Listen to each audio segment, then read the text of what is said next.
USS Carney commander comments on destroyer repairs and battle luck. On Monday, May 20th, Commander Jeremy Robertson of the Arleigh Burke-class destroyer USS Carney, DDG-64, and the U.S. Navy held a media roundtable to discuss the deployment of the Aegis destroyer. This destroyer returned from the Red Sea, where it engaged and downed land-fired cruise and ballistic missiles and aerial drones fired by Yemen's Houthi rebels. Naval News asked Commander Robertson 2 questions over the phone. "I could not be more proud of what the Carney team has done since September," said Chief of Naval Operations Admiral Lisa Franchetti aboard Carney in the official U.S. Navy press release on the battle. "Called to action on the very first day that you entered the U.S. Fifth Fleet, you conducted 51 engagements in 6 months.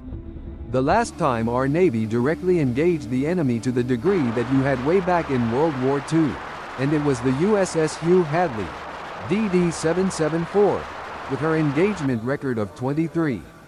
You saved lives, ensured the free flow of commerce, and stood up for the rules-based international order and all the values that we hold dear. It has been eye-watering to watch. You're truly America's warfighting Navy in action." Upon the destroyer's return, Secretary of the Navy Carlos Del Toro awarded the USS Carney and its crew the U.S. Navy Unit Commendation. The Arleigh Burke-class guided missile destroyer USS Carney, DDG-64, returned to Naval Station Mayport, Florida, May 19, after being deployed for more than 7 months to the U.S. Naval Forces Europe, Africa and U.S. Naval Forces Central Command areas of operations, stated the U.S. Navy's official press release on the battle. While independently deployed, Carney served as an air defense unit for strike group forces in the Eastern Mediterranean and the Red Sea and worked closely with allies and partners during a variety of missions. The first question: did the USS Carney have any maintenance issues that could not be repaired, and would new destroyer tenders hypothetically be helpful?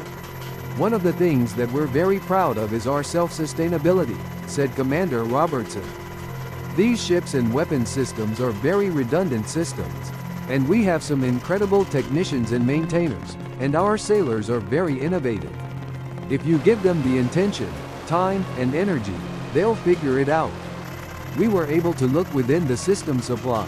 The supply system is a very robust system as well. We had maintenance issues, of course. Everyone has maintenance issues, right? Our ship just celebrated its 28th birthday.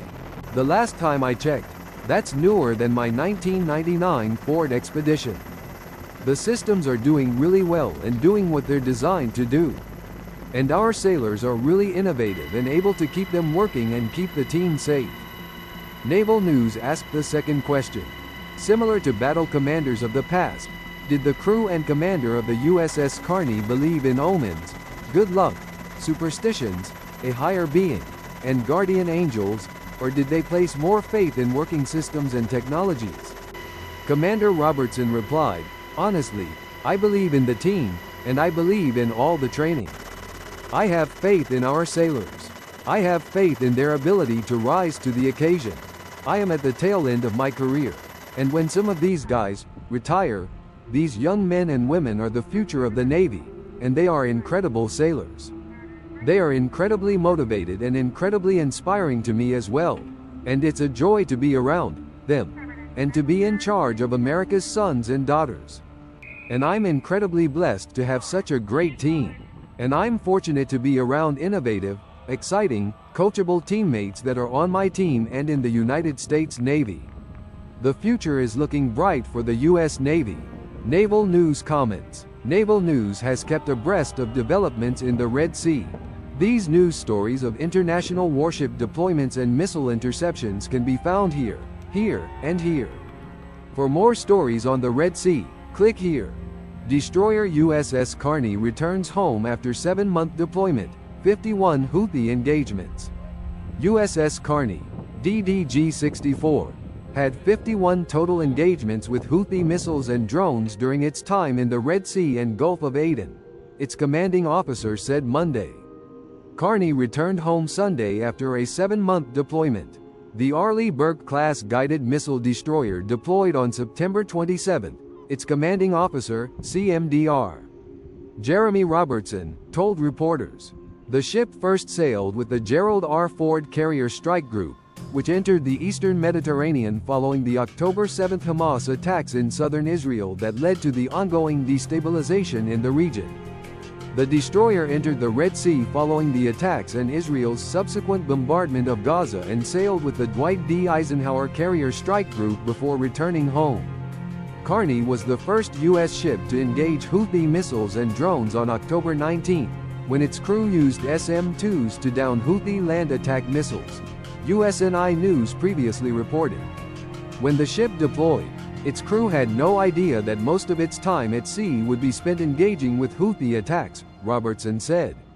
Although Robertson gave the total number of engagements, he did not provide a breakdown of how many anti-ship ballistic missiles, anti-ship cruise missiles and drones Carney's crew took down. The commanding officer offered limited details about how the ship engaged with the Houthi munitions. But Robertson could talk about the speed of dealing with an incoming anti-ship ballistic missile. From start to finish, an engagement would last about 9 to 20 seconds, he said.